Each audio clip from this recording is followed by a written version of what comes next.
So, Shiraz, how can the gene box help with determining how you lose weight or fat loss, to put it more practically or the right way? Yes. There are certain genes which are responsible to control your appetite. It it also control how your response will be to particular type of food. Okay, and overall impact on your metabolism. That is the way you metabolize fats, that is lipids, or the way you metabolize sugars or carbohydrates, which has a big impact on how your body accumulates fat and the type of fat. Okay. So, how does your satiety compare? What does it mean? Yeah. There are certain genes responsible for the satiety, that is the feeling of fullness. The FTO gene, right? FTO genes. Yeah. FTO genes is majorly responsible. It is known as very well known as obese genes or obesity genes. Now, it also tells you one important thing is what will be your response after eating a particular kind of a food, whether you will be feeling full or you will still feel low in energy, and therefore you will want to eat more. So there are genes which also controls your snacking pattern. Okay, so for example, there is lep genes and there is MC4R genes. Now, what is lep genes? There is a particular protein or a hormone which is known as leptin. So, as soon as you snack or as soon as you eat a meal, how quickly your body sends a signal that it is full and it is received enough energy, that is sensed by MC4R genes. And how quickly your body needs, or it will get you into the state of hunger or wanting for more calorie, that is leptin. If the leptin levels drop, you will be hungry and you will want to eat more food. And that is the time people who have the risk allele in leptin or the lep genes, they will most probably make a wrong choices of the food. They will select carbohydrate, salty food, fried food, which in all combinations are dense in calorie and high in saturated fats. And that is one major cause of obesity. And I think lep genes is one which is widely studied, and the impacts of leptin hormone is been well researched. And so as MC4R genes. MC4R genes controls the energy levels. If you see, if you feel energetic, you will not feel there is a urge or there is a need to eat.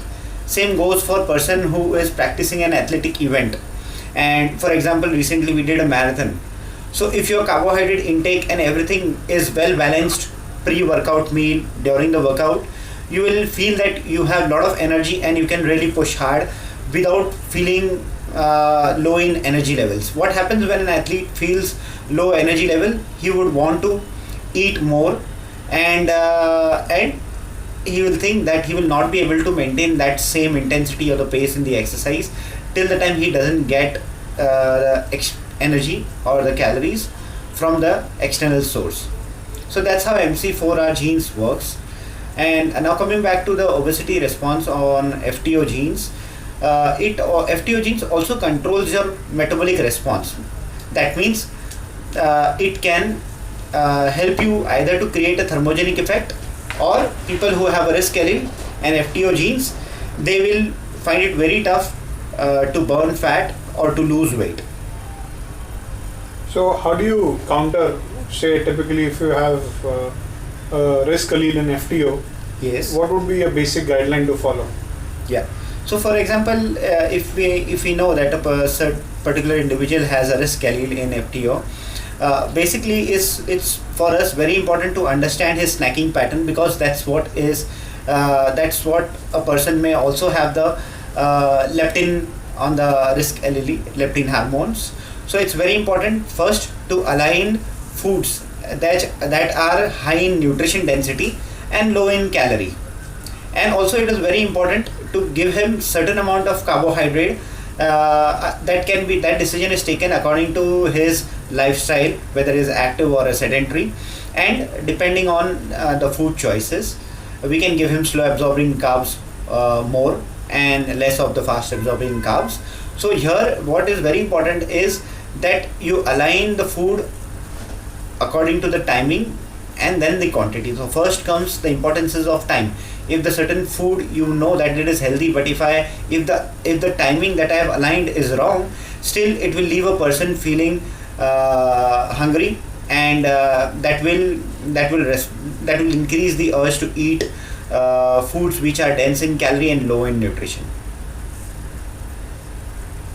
Okay, so there is a nutrition aspect on fat loss or fat or weight gain rather. Why people weight gain? What about the fitness genetics? How can we use that? Yes. Now, once we understand that person has a risk allele for the FTO genes, and his LEP genes is also on the risk allele. What is very important to understand that it is the workout will be designed giving priority to cardiovascular training as well as strength building, because muscle development becomes a very important factor as it increases your metabolism. And people who have a risk allele towards FTO genes, they will find it very tough to get the thermogenic effect through the food. So that can be achieved through exercise by doing weight training at least 3 to 4 times a week, and giving enough rest periods in between, so that they build the right type of muscle tissue, that is type 2A muscle glycolytic fiber, that will help them to burn fat and get the thermogenic effect. And also at the same time, you do exercise, moderate intensity cardio at least for 30 to 45 minutes. That will help them to metabolize the carbohydrate that they have eaten actually. What do you mean thermogenic effect? Can you elaborate more? Thermogenic effect in simple, whenever you want to, in a cooking terms which we used to use, is whenever you want to use any fat that is solid at the room temperature, you need to heat it up. That's how the fat loss process is also. It's just telling you that you need to just fire up your metabolism. Once the metabolism is fired, it will know automatically to use fat as a fuel source while exercising, and not to use the carbohydrate, which becomes a very important source. And we all know that glycogen aids muscle contraction. Okay. What about the exercise genes? When we say in a report that exercise to fat loss is average or suboptimal, how do those genes play an important role as well? Yes.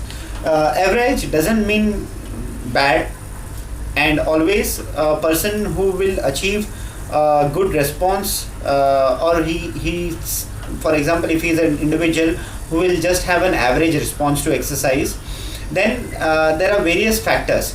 So what is very important is one thing that we can come to know, that he may not be a good responder to the exercise, but in that case we will have to plan the diet where he will have to follow the diet plan up to 60 to 75% importance, and others are given to the exercise. So that means building the muscle building becomes very important. Doing a cardiovascular moderate intensity exercise, not working on or going beyond the threshold, is important, because he will need to burn all the carbohydrates that he consumes in a day, and he will need to focus on building muscle so that the metabolism is increased over a period of time.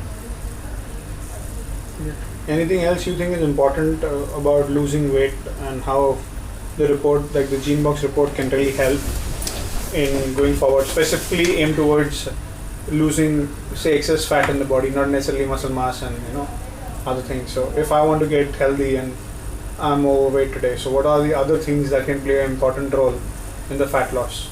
Yeah. Basis the knowledge of food that you're going to eat according to your genotype is very important. You need to know that there are certain foods that are known to give you thermogenic effect or the fat loss effect. So you will need to take them in the right quantity and at the right time. So that is how you can get the best results out of food and exercise basically. Gluten and lactose. Yeah. So once you know that in your genotype diet plan, and also after doing the genetic report, that you if you have a gluten intolerance or if you have a lactose intolerance, and because those are things that also plays with your metabolism, and you may find it difficult to lose weight or to lose fat. So it's very important, if required, depending on the type of intolerance that you have, whether you will be prescribed either to go under a complete elimination or to use in moderation. And anything on the fitness front that you want to add specifically that help or aid fat loss? Basically, heart rate becomes a very strong predictor of where your workout is going. If you're targeting your workout towards fat loss, you really don't need to work on the high heart rate or the beyond threshold levels. It is not going to do any good. In fact, it can have a negative effect on your fat loss. And it's so what we consider is to work in the zone, moderate intensity, and work for a period of time. Your workout cannot be a short workout if you are aiming at achieving fat loss through your exercise. So your workout has to be a bit longer, definitely more than 30 to 45 minutes, and moderate intensity.